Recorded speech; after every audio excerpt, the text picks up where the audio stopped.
Yes. All right. Hey, everybody. Welcome to today's live. It's nice to see you. Hey, Doug, how are you Hey, doing? good, Deb. What had a phenomenal day already. We'll get into that. We had a big day today. There's a lot going on.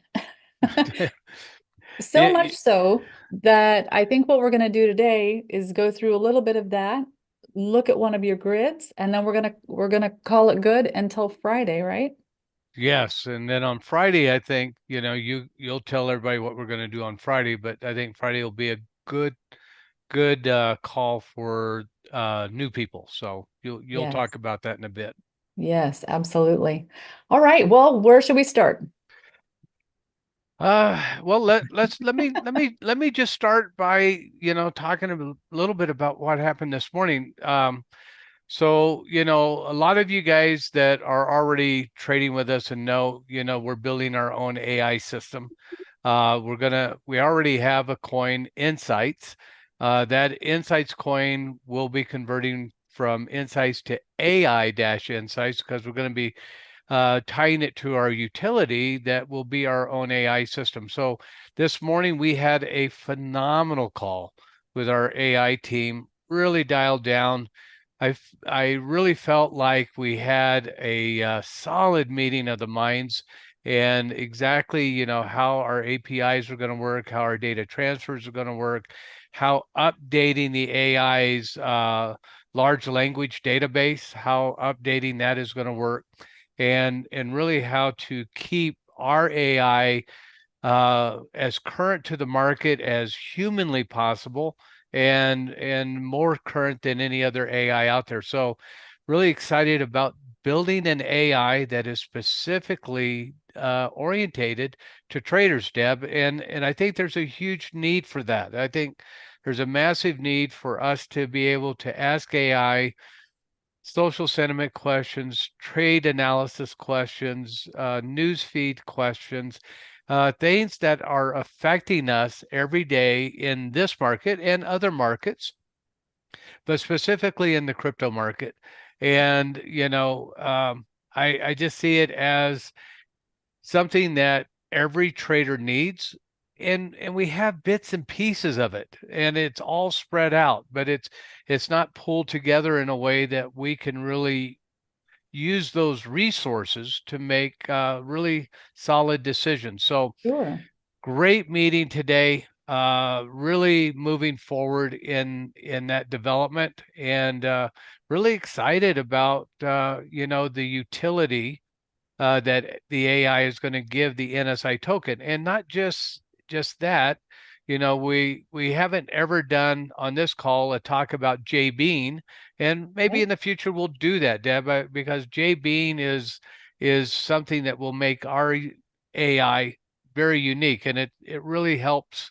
And when we get into it, and I'll get into it on another call, but it will really give us a social sentiment indicator in a game format that people can actually win crypto, Deb, and Yeah. and learn how to do market predictions. But it'll give us a social sentiment indicator that nobody else has. So Yeah, I love that. And I super can't excited. wait. I can't wait for everybody to learn more about Jay Bean and for us to really dig into our AI that we're building. Really exciting stuff. I do want to say that obviously, once again, we're not financial advisors. Trading is risky, so don't trade with money that you can't afford to lose. And past performance is no indication of future uh potential. What? Well, future results. Yeah. Results, results. Yeah. Yeah.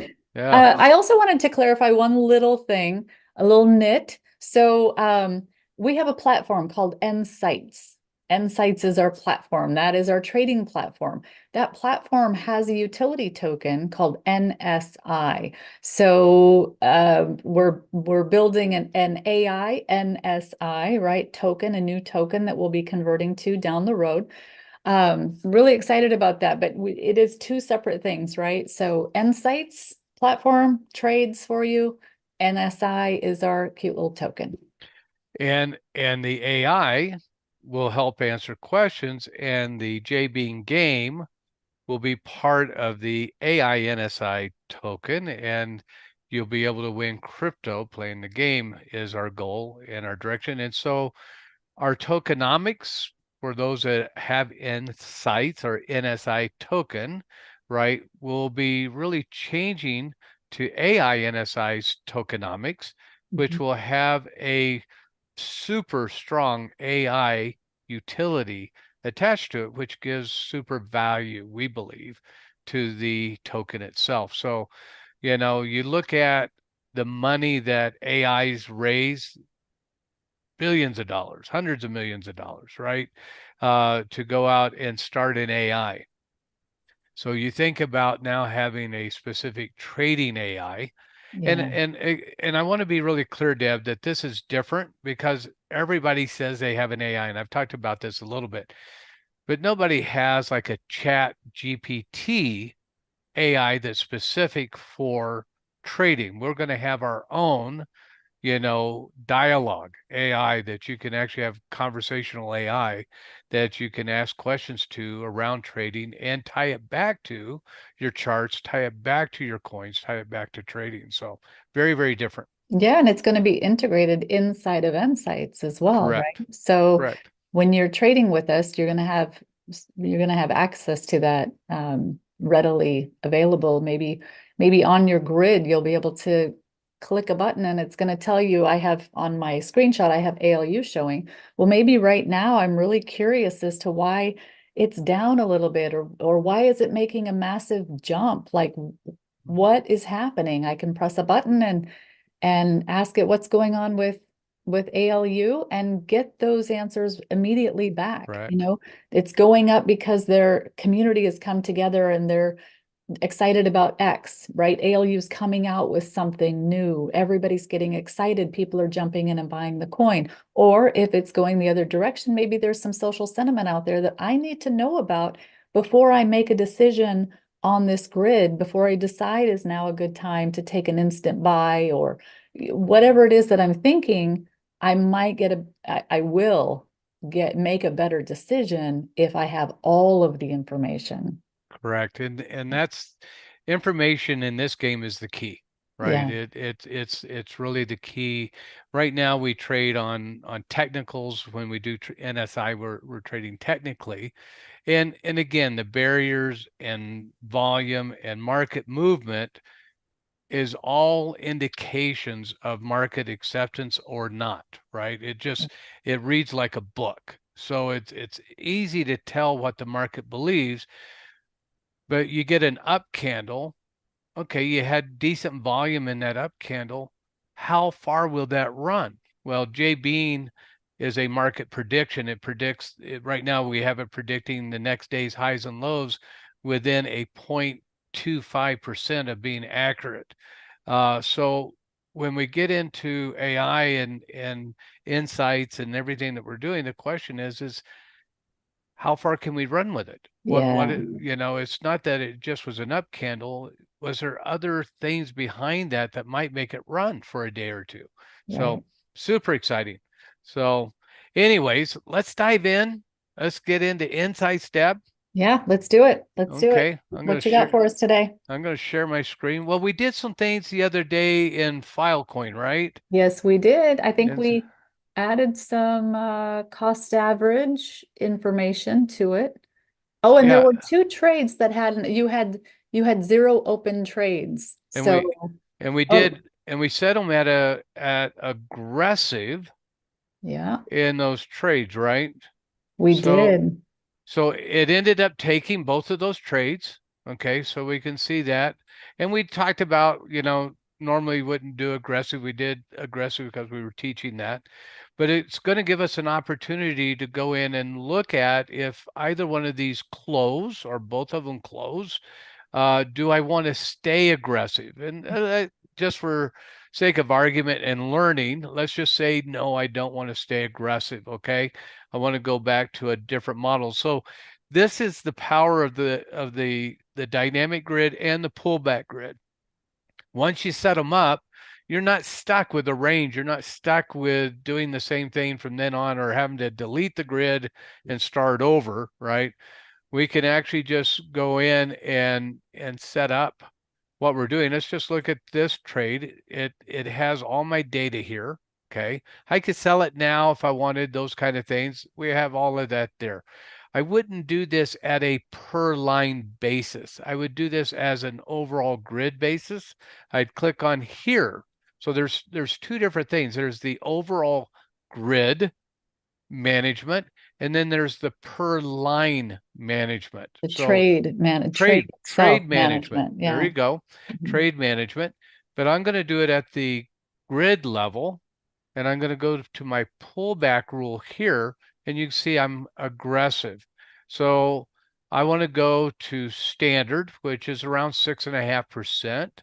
So if either of those two trades close, the next trade that it would take would be 6.5% from whatever the current high is. I'll explain that to you just a little bit. And it has Okay. to pull back that amount. So we're in the pullback grids. So the market has to pull back. Doug always teaches, let the market come to you. Don't chase a Right. trade. Let the market come to you. Right. So he's telling it now, instead of taking a trade at about 3.5%, which is aggressive, make it go a little deeper, make it go 6.5%. Okay. And had we originally set that up, but again, we were teaching, we can see that our grids, our lines,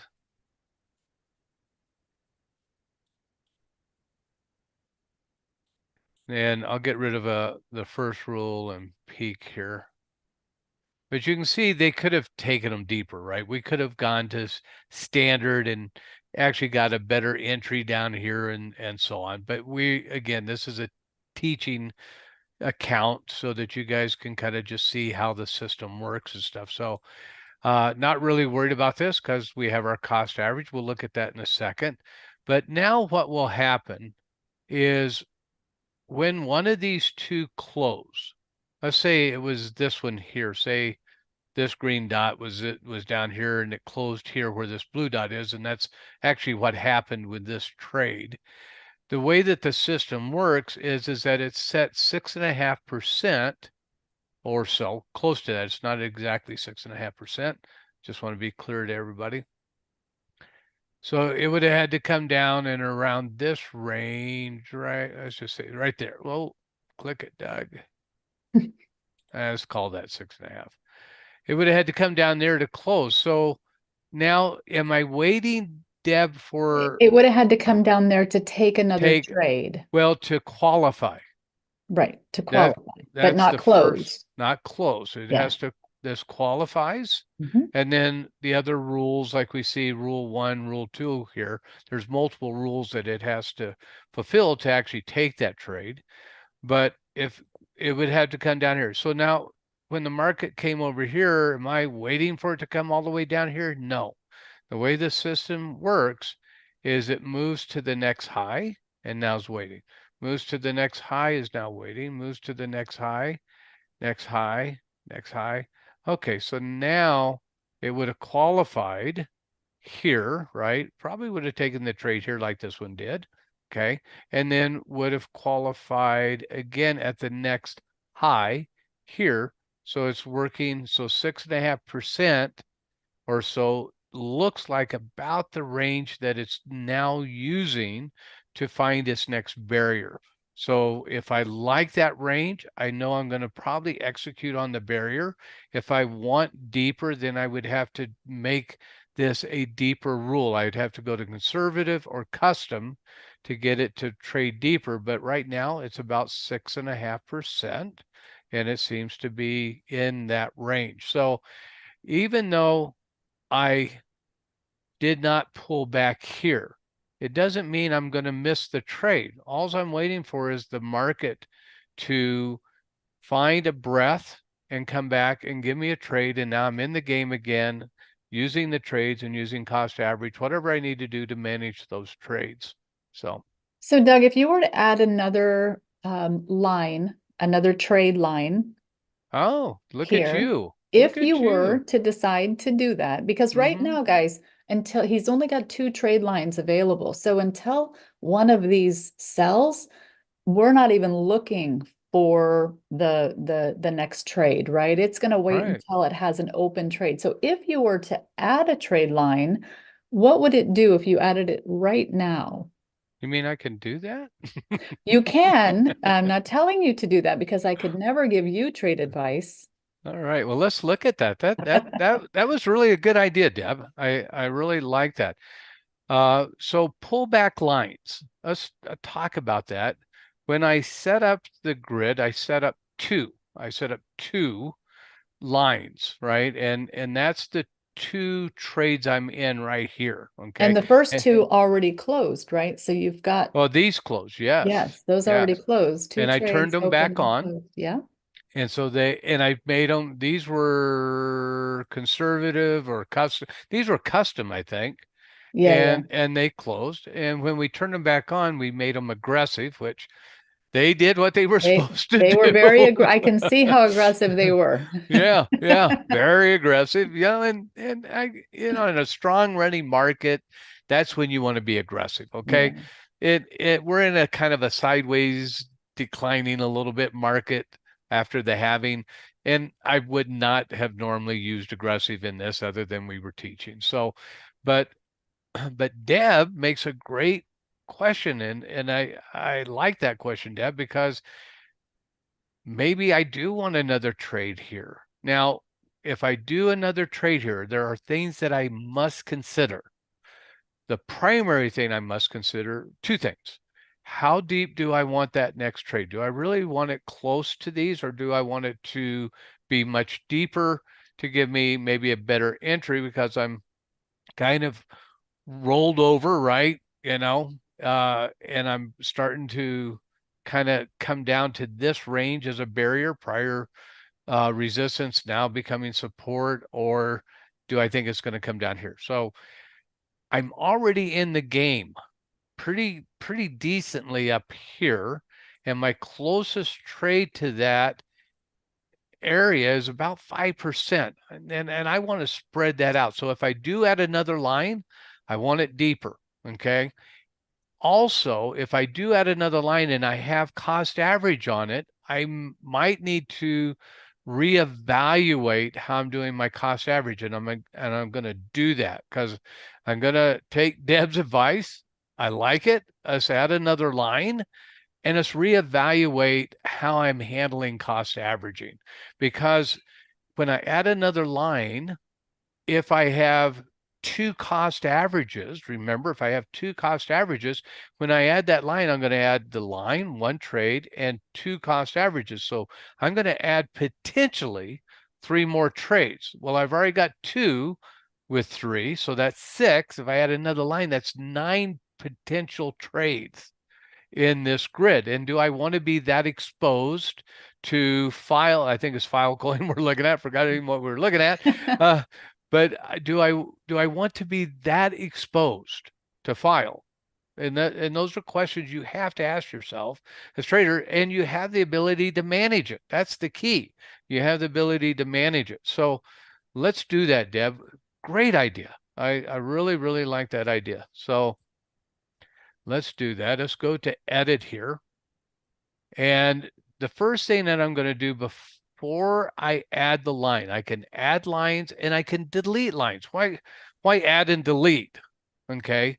Well, I can add lines because I want to take more trades. I can delete lines because I want to lessen my exposure to the market, and I want to improve my return on investment, my ROI. If I can trade a range with fewer lines, that means I have less money committed to that grid, and my return, my turnover. So the optimal thing in a grid or any trades, right, is to use the same money over and over and over again. If I can use the same $100 10 times, right, it's better than putting $1,000 in a grid and using it one time, right? Because now I'm making money on 100 versus having $1,000 sitting there, not doing anything for me, right? So I'd rather use that $100 10 times, make it turn, get as many turns on that money as I possibly can get. Okay. All right, so I'm going to come here and I'm going to add a grid line. But before I do that, I'm going to go look at my cost average and see what adding that grid line would do to me. Okay, so I go here. Okay, I remember now we set this a little bit aggressive, right? And I don't necessarily need to be this aggressive. I went this aggressive because I had two grid lines and I wanted it to get involved in the game, bring it down a little bit quicker. But if I add a grid line, maybe I don't need to be this aggressive. Maybe I can change this so that it gives me a slightly deeper number. And I had my first trade going at $35 and my second trade doing adding a fixed amount to the 35. So my second trade was going to be the 65 plus the 35 or $100 in that second trade. I'm going to change this completely around and then I'm going to go add that grid line. Okay. So what I'm going to do is I still want to do the trail buy.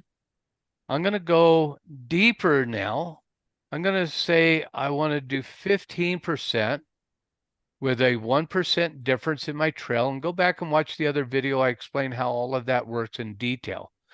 I'm going to get rid of the fixed amount. I'm going to go to none, and I'm going to increase this to, let's say, $50. Okay. So what did I do? I'm going to have 3 trades now, each one taking 1 additional cost average. So each trade is 2, the entry and 1 cost average. So I have 6 total trades potentially that this will take instead of 9. I reduce my amount of money exposed to the market through Filecoin from 9 total trades to 9 potential total trades. And that's really what you got to count on. You got to look at your max potential exposure. And that would have been 9. So now it's going to be 6. And to make that change, Doug, you got to go ahead and make that change on number of ACH. Oh, okay. Yeah, I will do that. Okay. But, and thank you, Deb, because I can get going and forget to update. Right. Right. And I went from 11% to 15. So I went a little bit deeper. Okay. And I changed my first trade's value from 35 to 50. So it's going to pull down that cost averaging a little bit more. And what this also, by going from 2 to 1, okay, yes, it also allows me to potentially add a manual cost average to any of them that I want when I want to. So in some cases, if the market's really dropping, and I normally have this set at 15, but I only want to be this exposed unless the market drops like 30 or 40%, which it does in crypto all the time, right? So now I can take a breath, step back, let the market drop if it wants to, and then come in and add a manual cost average to whichever trade line I want to average it to. And I don't have to do it to all 3, right? Because they're going to be at different places. And especially those 2 aggressive trades that are very close together, I would probably only manage one of those at a time because they're so potentially, if the market drops, they'll be so high in the market that I don't want to get overexposed at that high level. I'll manage one of them, get it to profit, get my money back, and then look at managing the other if the market continues to stay at that deep level. But instead of getting overexposed too soon, now I can do it manually if I want, and have the auto cost averaging do the initial management for me. Okay.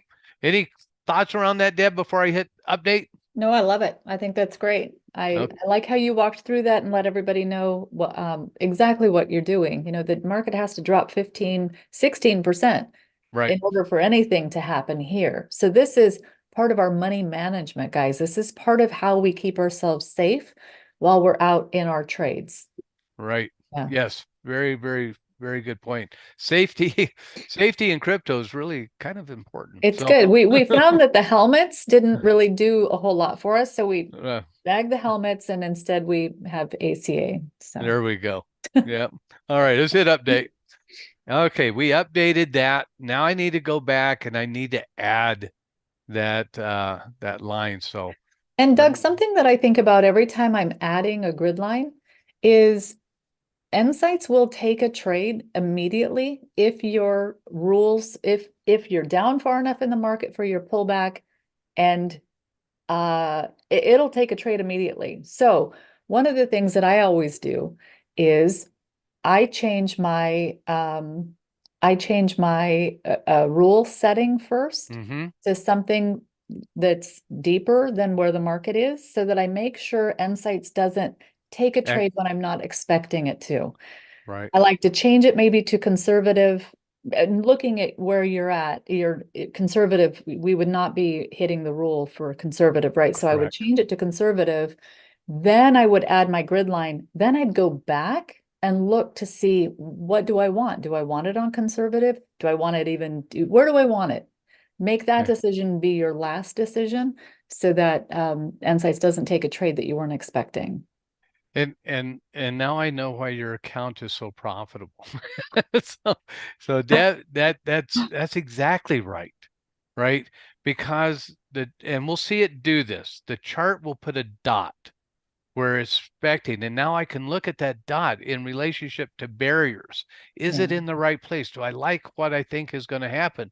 And conservative is the exact one I would use, like you say, because I've already measured that we're really close to that 6%. We're right around that area, and I may not want it to execute there. So I want to give my self a chance to really analyze what I see. And I'm very visual at trading. So reading the charts is very visual. You're looking at barriers and support and resistance and stuff. So you want to know where that's going to happen. And I think that's a very, very good point. So let's do this. Let's go to edit again. And let's go to number of pullback lines. But let's go to pullback rule first. I moved to standard. Now I'm going to go to conservative. Okay. Before I put my pullback line in. And that's what Deb was just saying, because if I leave it on standard and I add that pullback line, I could find myself in a trade very, very quickly. But I want to have a chance to kind of walk through and manage it. So I'm going to go to conservative, which I know is about 9.5 to 10% range. And I know that I've already measured, we're at about 5 point something, close to 6. So I know I'm deeper than the current market. You need to know that. Okay. Now, if you wanted to execute immediately because you're deep and on a barrier, that's something different. But we're not at that point. We're at a point where we're really trying to figure out exactly how we want to manage it. So I'm going to go to conservative. I'm going to hit update. I'm going to go back in here to file. And I want you guys to notice these all say 2. Okay. When I add the line, we're going to come back and see if they all say 2. Okay. Well, real quick, let's be super clear. The first two that you see there is your sold trades. So that has This no is, bearing or relevance on what we're doing right now. that's What exactly right. what is important is number of pullbacks versus how many open. So Yep. right now you have two pullback trades and you have two open. So you have zero open pullback trades, No, right? I have 2 open. I have You zero, have zero available. exactly, but lines. You have zero Yes. open lines. So Right. you're two and done right now until So, something sells. so Deb clued you guys in. This 2 is going to change to a 3. Okay. Yes. Mhm. And I wanted you to see when you look across to all of these that I wanted your eye to catch this one. And so you'll see that in just a second. So she gave you the answer, and she's dead on there. So we're okay. So what we've done so far, we moved to conservative. We've changed our ACA from 2 to 1. We changed the depth of the ACA, and we changed the dollar amount of the ACA. It's all the things that we've done so far. You can do that in a matter of less than a minute if you know what you're doing and not teaching like I am. Right. But you can see it's very simple to go through and do that. Okay. All right. Pullback lines. I'm going to add one, right? I don't need to say, oh, I've already got two. I need one more. So I'm going to say 3. No, this is just adding one pullback line to the 2 that you already have. Okay. And I'm going to hit update. And we can now see it says 3.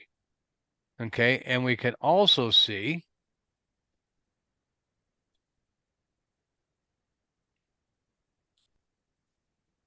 I can get it to update here. Let me refresh.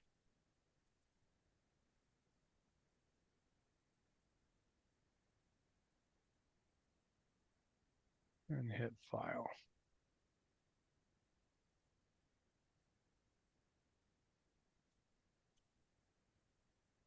Sometimes it takes a little time for the chart to kick in, but what that will do, let's see if we got that here.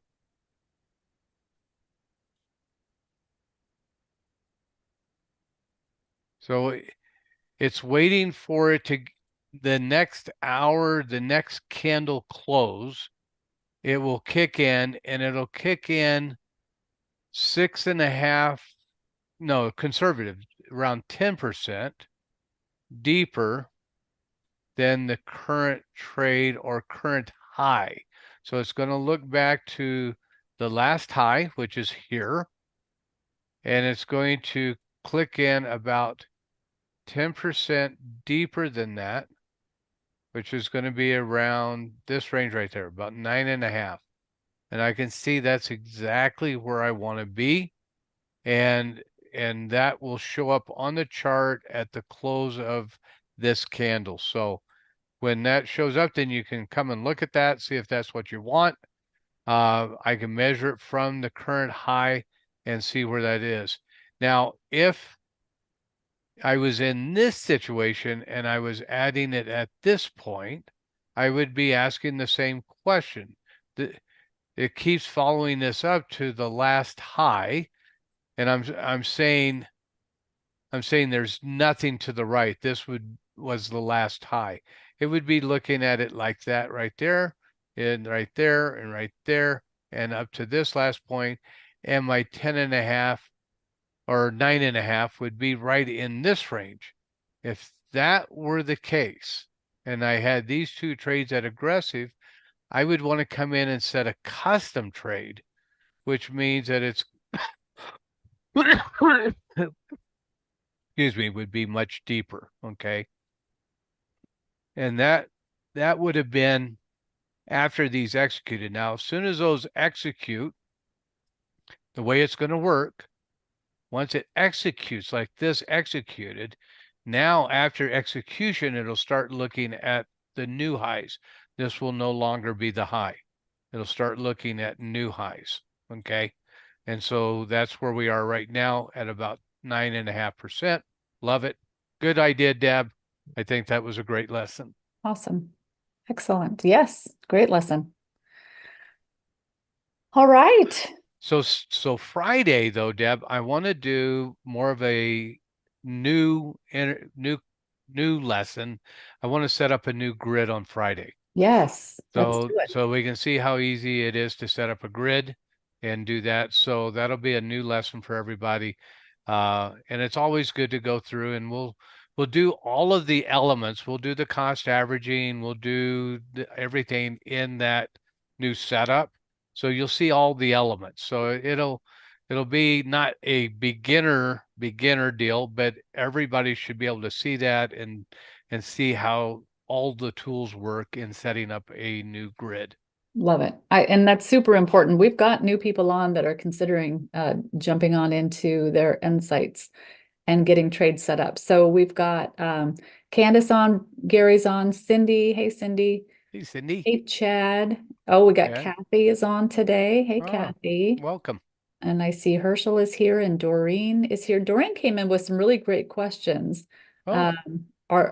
and she's getting them answered, so that's great. Okay. Her question was about the grid lines are in the nSights Trader, are they similar to swap levels, support and resistance when trading Forex, just to catch her bearings? She got a great answer. No, it's not the same thing. However, support and resistance can be considered in your decision-making process. Absolutely. And yeah, awesome. It sounds like she has a great background. I'm super excited. Yeah. Yes, yes. Yeah. Yeah. Doreen, we'd like to. I traded Forex for many, many years. Mm. So yeah, I love that you're here. So Yeah, awesome. And Drew is here as well. And Gary says, awesome training. Thank you so much. Excellent. Looks like everybody got a lot out of that. Guys, please remember to hit that like button and subscribe to our channel. Ring the bell so that you know when we're live, and so that you know when we're adding content onto this channel as well. right. Share Right. us out, guys. We're trying to get outside of our little bubble and let the world know that we've got some great trading platforms over here, and we'd love to show you. Come join our Discord so that we can show you how to get yourself set up in nSights and trading. Awesome. Yeah. Awesome. Yeah. All right, Let's have fun together. Make some money. let's do it. All right. Thank you so much, Doug, and we'll see you again on Friday. Yeah. Can't wait, guys. Thanks, everybody. Bye.